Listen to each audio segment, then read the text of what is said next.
Hello, this is Dr. Grande. Today I will analyze the case of Zachary Wester. First, I'll start with the background of this case, move to the timeline of the crime, then offer my analysis. Zachary Tyler Wester was born on August 31, 1992, and was raised in a small town just south of Lake Seminole, Florida. Some of his family members were involved in law enforcement. His father ran the drug task force at the Jackson County Sheriff's Office for 15 years. In high school, Zachary made the dean's list and was active in Future Farmers of America. After graduating in 2010, he worked at a Verizon wireless store and sold cars at a Nissan dealership. In 2014, Zachary enrolled in the Law Enforcement Academy, earning his certification in 2015. He was hired by the Sheriff's Office in Liberty County, which is one of Florida's least populated counties. His first day on the job was August 16, 2015, just a few weeks before turning 23 years old. Things didn't go too well for Zachary at the Sheriff's Office. There were rumors that he was having sex on the job and having affairs with married women. The sheriff ordered him to be fired. Zachary was permitted to resign on May 6, 2016. He told the department he thoroughly enjoyed his time there. He would not stay out of work long. Zachary was hired 12 days later, on May 18, 2016, at the Jackson County Sheriff's Office. This is where his father had worked. The Liberty County Sheriff advised the Jackson County Sheriff not to hire Zachary, but two high-ranking sheriff's officials highly recommended him, claiming they knew him for most of his life. Not surprisingly, Zachary started having problems right away. One female employee of the sheriff's office said that he propositioned her and shared clothing-challenged photographs of her with other deputies. These weren't his only problems. Zachary admitted having an affair, and he had a romantic relationship with a woman he arrested. She had been caught shoplifting a case of Dr. Pepper from a Walmart store. Zachary admitted that he had poor judgment and described his behavior as completely stupid. He was given a 4-day suspension for that offense. After this, Zachary Wester would find himself in even more trouble. Now moving to the timeline of the crime. In early summer 2018, investigators with Internal Affairs noticed that Zachary Wester was having a lot of difficulty operating his body camera. For example, the camera would mysteriously deactivate during traffic stops. They also found discrepancies between his reports and the video he did manage to record successfully. On August 1, 2018, Zachary was suspended. Just over a month later, on September 6, investigators found methamphetamine and drug paraphernalia hidden in the trunk of his patrol vehicle. He was fired 4 days later. State investigators claimed that Zachary had been planting drugs on innocent people during traffic stops. Allegedly, he first did this on July 14, 2017. The last alleged offense was on June 7, 2018. Here is the strategy that Zachary used, according to investigators. Zachary would initiate a traffic stop for a minor infraction. During the stop, he would pretend to smell marijuana. At this point, he would plant methamphetamine, marijuana, or drug paraphernalia in the vehicle. Zachary would falsely accuse people in the vehicle and place them under arrest. On July 10, 2019, about 11 months after he was fired, 26-year-old Zachary Wester was arrested and charged with 67 counts in connection with planting evidence. These charges involved 12 alleged victims. Now out of work, Zachary started his own lawn care business. In May 2021, Zachary went on trial. He testified in his own defense and denied any wrongdoing. He maintained that he really did find drugs in the vehicles of the alleged victims. On May 18, 2021, he was found guilty on 19 counts involving 3 victims and not guilty on 48 counts involving 9 alleged victims. Zachary Wester was convicted of 1 count of racketeering, 3 counts of official misconduct, 3 counts of perjury, 3 counts of fabricating evidence, 4 counts of possession of a controlled substance, 3 counts of possession of drug paraphernalia, and 2 counts of false imprisonment. On July 13, 2021, Zachary was sentenced to 12.5 years in prison, even though the racketeering charge alone is punishable by up to 30 years in prison. In November 2024, the case against Zachary Wester took a dramatic turn when he won an appeal. His most serious conviction, racketeering, was overturned. The court ruled that racketeering must involve more than one perpetrator. However, Zachary did not have any conspirators. He acted alone.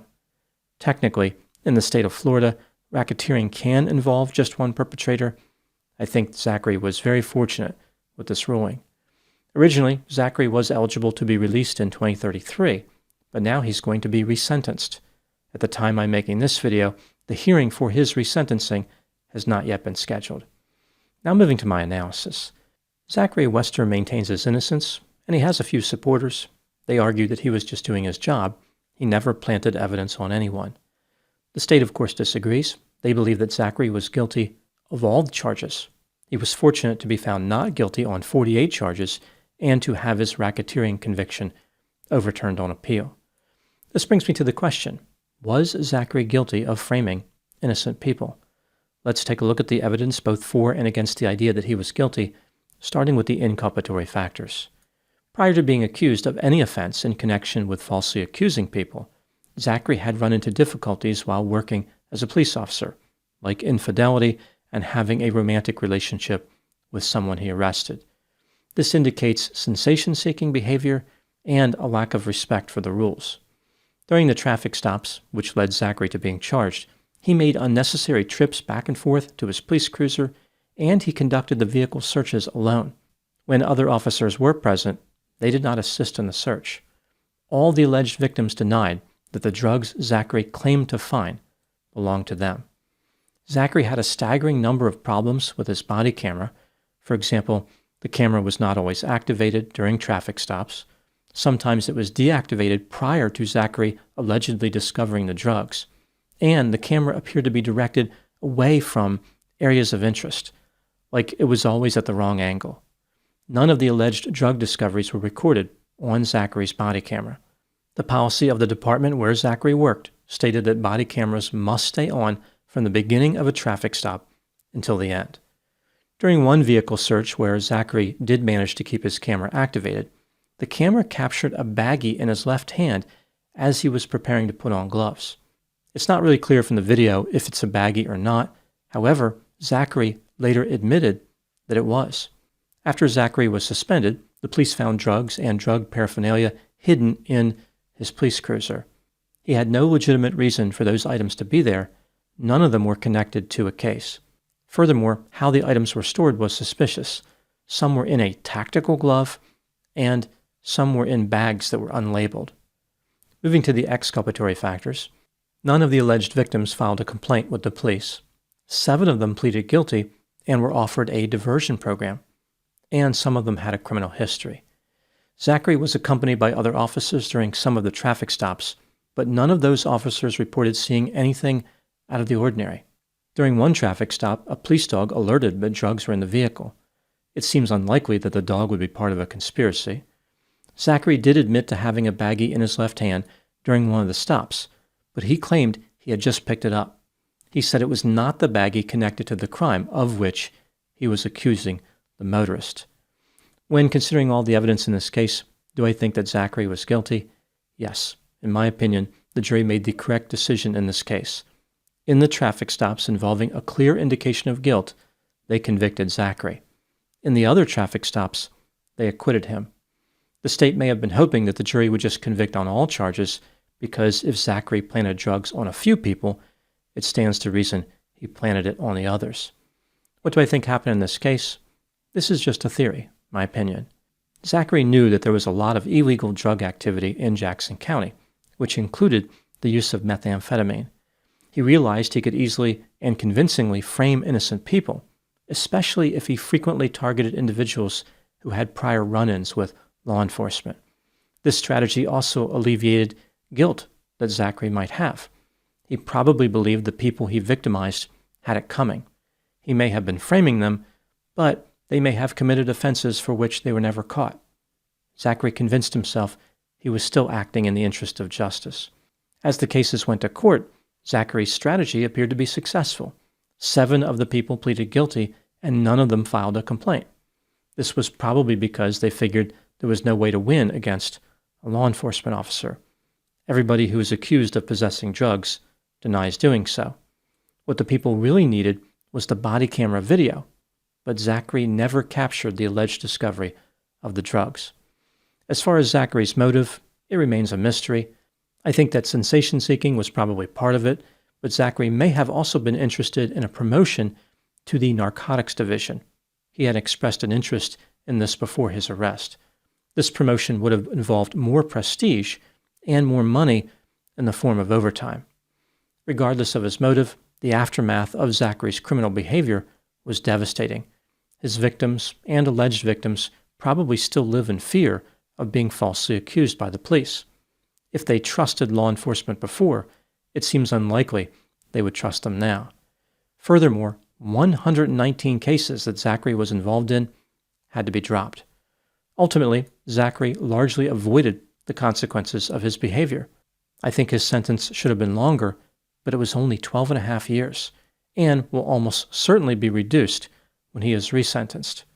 Concerns for Zachary's safety resulted in him being sent from a prison in Florida to one in Hawaii. Eventually, he was sent to Colorado to serve his time. He may not be happy about prison, but at least he earned some frequent flyer miles.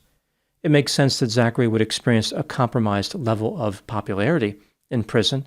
Few prisoners would look forward to befriending a former police officer who framed people for drug offenses. For example, Zachary probably experienced catastrophically low attendance at his cell warming party. Perhaps just as bad, it is safe to assume the welcome basket contained substandard gifts. The other prisoners just didn't put a lot of thought into them. I imagine something like a stale pack of ramen noodles or a shank with the structural integrity of a wet spaghetti noodle. Now moving to my final thoughts. One theme that has emerged over many of the cases I have covered over the years is how police officers are often trusted by members of the public. Many people say they don't trust the police, but jury verdicts consistently contradict that claim. I think that many people believe that a person accused of a crime has a reason to lie, but a police officer doesn't. Furthermore, if an officer was deceptive, somebody would catch them because there would probably be a pattern of behavior that could be identified. As the case of Zachary Wester illustrates, some officers are deceptive and some frame people. This tragedy exemplifies why it is critical for people to be skeptical about the testimony of police officers.